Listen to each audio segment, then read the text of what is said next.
Hello दोस्तों, कैसे हैं आप लोग। आप देख रहे हैं स्पीच पाठशाला। आज हम यूपी पीसीएस प्री 2011 का पेपर एनालाइज करने जा रहे हैं। इससे पहले हमने 2010 का पेपर एनालाइज किया था। अगर आपको वीडियो पसंद आया कीजिए तो आप लोग शेयर ज़रूर करें और कमेंट में अपनी राय ज़रूर दें। आज हम 2011 का भारतीय इतिहास और कला संस्कृति के रूप में देखने जा रहे हैं। और ये जो हमारा प्रीवियस ईयर के क्वेश्चन होते हैं ये हमारे सभी एग्जाम में बहुत बड़ा रोल अदा करते हैं। तो देखिए, राजकुमार जो है अपने माता पिता के मृत्यु के लिए उत्तरदायी था, मतलब अपने पिता की मृत्यु के लिए उत्तरदायी था। तो इसका हम लोग जानते हैं आजाद शत्रु ने अपने पिता को मार करके राजा पर बैठा था, फिर इसका बेटा भी इसको मारा था। ऐसी ये पीढ़ी ही चली आई थी कि अपने बाप को मार कर लोग गद्दी पर बैठ जाते थे। अजातशत्रु हर्यक वंश का बिम्बिसार के बाद मगध के सिंहासन पर बैठा। अजातशत्रु ने अपने पिता बिम्बिसार की हत्या महात्मा बुद्ध के विरोधी देवव्रत के उसाने पर की थी, इसलिए अजातशत्रु को पितृहंता भी कहा जाता है। प्रसेनजित कौशल का नरेश था तथा ये सी हमारा जो है प्रसेनजित था, ये कौशल का नरेश था तथा ये युद्ध में पराजित होकर के अपनी पुत्री वजीरा का विवाह अजातशत्रु से ये किया था, जिससे ये युद्ध में पराजित हो गया था, जिसने अपनी पुत्री वजीरा का विवाह अजातशत्रु से किया था। उदयन जो था, उदयन अजातशत्रु का पुत्र था, ये भी अपने पिताजी का हत्या कर देता है। गौतम बुद्ध का परिनिर्वाण जिस राज्य में हुआ था वह है, अच्छा जिस राज्य में हुआ था, तो इसका जवाब हमारा क्या हो जाएगा, मल्ल हो जाएगा। गौतम बुद्ध का बचपन का नाम सिद्धार्थ था। उनकी जन्म लुम्बिनी में 563 ईस्वी पूर्व में हुआ था। पाली सिद्धांत के महापरिवार के सूत्र अनुसार 483 ईस्वी में पूर्व में थे। 80 वर्ष की आयु में मल्ल गणराज्य की कुशीनगर में उनकी मृत्यु हो गई। गौतम बुद्ध से इस घटना को महापरिनिर्वाण कहा जाता है। गौतम बुद्ध एक रिलेटेड ये स्टोरी है कि जब गौतम बुद्ध के जो नहीं पैदा हो रहे थे, मतलब उनके यहाँ कोई संतान नहीं थी, तो उनके पिता जो राजा थे महाराज गए वो सब लोगों से, ऋषियों और मुनियों के पास।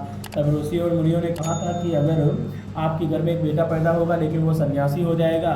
इसी डर से जो जब गौतम बुद्ध का जन्म हुआ तो उनके पिताजी जो थे उनको रोगी और बुजुर्ग लोगों से और फिर महिलाओं से उन्होंने बहुत दूर रखा। लेकिन एक दिन क्या होता है कि उसका जो साथी होते हैं वो बाहर लेकर जाते हैं, तो वहीं पर जो कई चीज़ देखते हैं। एक बार क्या है, कहानी आप लोगों ने पढ़ा होगा कि एक बीमार को देखते हैं, फिर एक मृत को देखते हैं और एक बुजुर्ग को देखते हैं।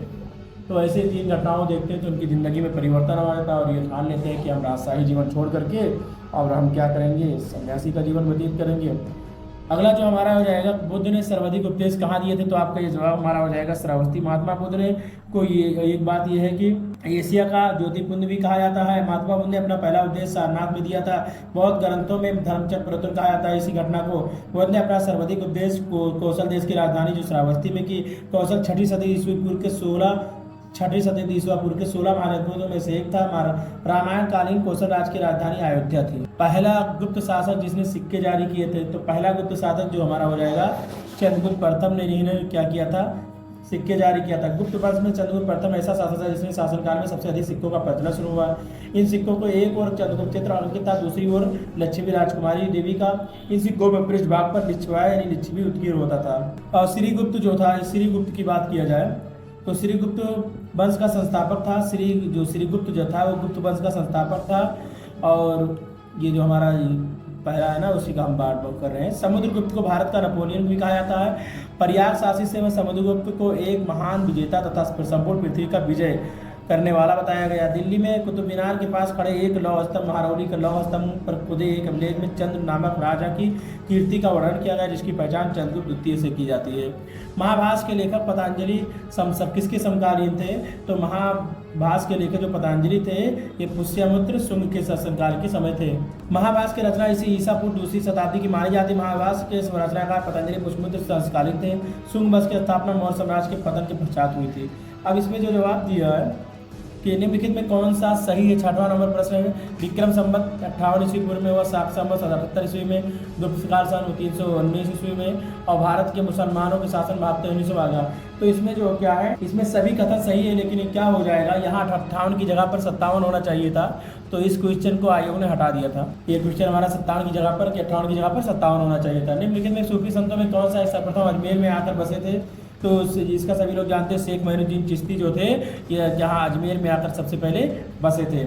और शेख मोइनुद्दीन चिश्ती मोहम्मद गौरी के साथ 1192 ईस्वी में भारत आए। इन्होंने चिश्तिया परंपरा की नींव रखी और अजमेर की अपना केंद्र खानकाह बनाया था।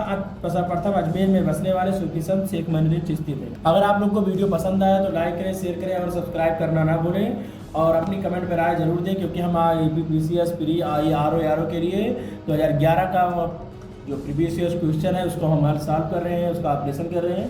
अगर आप लोग को पसंद आए तो आप लोग शेयर जरूर कीजिए। अगला क्वेश्चन हमारा, दिल्ली में किस सुल्तान ने ब्राह्मणों पर जजिया कर भी लगाया था? तो दिल्ली की अगर बात किया जाए तो फिरोज शाह तुगलक ने क्या किया था, मुझसे ये ब्राह्मणों पर जजिया कर लगाया। जजिया एक प्रकार का धार्मिक कर होता था, यानी अगर आप इस धर्म में रहना चाहते हैं, जो गैर मुस्लिम हुआ करते थे उन्हीं पर ये कर लगाया जाता था। तो दिल्ली सल्तनत में तुगलक वंश के संस्थापक शासक फिरोज शाह तुगलक ने इसका जो शासन काल था 1351 से 1388 ईस्वी तक था, ने ब्राह्मणों पर जजिया कर लगाया था। जजिया एक इस्लामिक राष्ट्र द्वारा इसके गैर मुस्लिम नागरिकों के लिए जो कुछ मानदंड पूरा करते थे वो पर लगाया जाता था। गयासुद्दीन बलबन की बात किया जाए, अगर गयासुद्दीन बलबन जो था ये दिल्ली पर सल्तनत पर शासन की थी। वो इल्तुतमिश जो तुर्की था, बलबन ने राष्ट्रों का सिद्धांत दिया था। जौना खां मोहम्मद बिन तुगलक की उपाधि धारण कर 1325 मोहम्मद बिन तुगलक के दौरान जो जौन खां ने धारण करके 1325 ईस्वी में दिल्ली सल्तनत की गद्दी पर बैठ गया। उसने दिल्ली को राजधानी परिवर्तित कर देवगिरी दौलताबाद को राजधानी बनाया था।